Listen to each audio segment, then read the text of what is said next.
కొన్నిసార్లు దేవుడు ఇచ్చింది తీసుకోక లేనిదేదో కావాలని ఆరాటపడిపోతూ ఉంటాం. ఉన్న వాటిని బట్టి దేవుని స్తుతించే మనసు మనకు ఉండదు. ప్రక్కింటి ఆయన కారు కొనుక్కున్నాడంటే ఈయన మందిరం రావడం మానేస్తాడు. ఈయన నువ్వు మందిరానికి రావడానికి పక్కింటి ఆయన కారు కొనుక్కోవడానికి సంబంధం ఏంటి?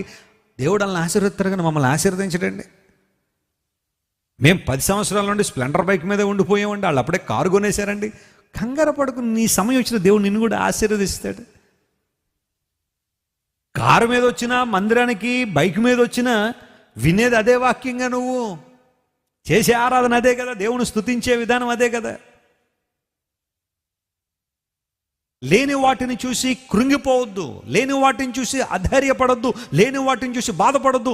ఉన్న వాటిని బట్టి ముందు దేవుని స్తుతించడం నేర్చుకో. Hallelujah. And God will increase you. దేవుడు నిన్ను ఇంక్రీజ్ చేస్తాడు, ఆయన నిన్ను అభివృద్ధి చేస్తాడు. That's the secret of the Bible. యేసుక్రీస్తు ప్రభు వారి చేతిలో 5 రొట్టెలు 2 చేపలు ఉన్నాయి. ఎదురుగా 5,000 మంది పురుషులు కూర్చున్నారు. వారి వెనకాల స్త్రీలు, పిల్లలందరూ లెక్క పెడితే ఒక 20,000 మంది జనం యేసు ప్రభు ముందు ఉంటే ఆయన చేతిలో ఉన్న 5 రొట్టెలు 2 చేపలను తీసుకుని ఆయన కృతజ్ఞత చెప్పాడట. ఆయన దేవుని నామమున స్తోత్రం కలుగునుగాక.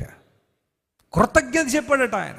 మనమైతే దాన్ని చూసి ఏం సరిపోతాయండి, వీళ్ళకి 20,000 మంది ఉన్నారండి, నాకే సరిపోదండి, నేను రోజు 10 రొట్టెలు 4 చేపలు తింటారండి, ఇదేనండి దేవుడు ఇచ్చేది అని రకరకాలుగా సనుగుతాం.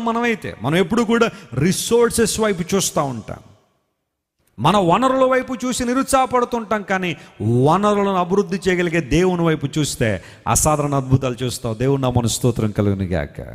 Look unto God who can multiply your resources. స్తుతి యాగం అర్పించు. Start praising God from today. ఈ రోజున దేవుని స్తుతించు. No matter what happens, Lord I praise you, I worship, I thank you, I exalt you Lord. నీకు మహిమ చెప్పు. స్తుతి యాగం అర్పించేవాడు దేవుని మహింపరుస్తారు. అలాంటి వారు తమ మార్గమును ఏం చేసుకుంటారట? సిద్ధపరుచుకుంటారు. నీ మార్గం సరళం చేయబడాలంటే స్తుతి చేయి. స్తుతి నీ స్థితిని ఏం చేస్తుంది? మారుస్తుంది.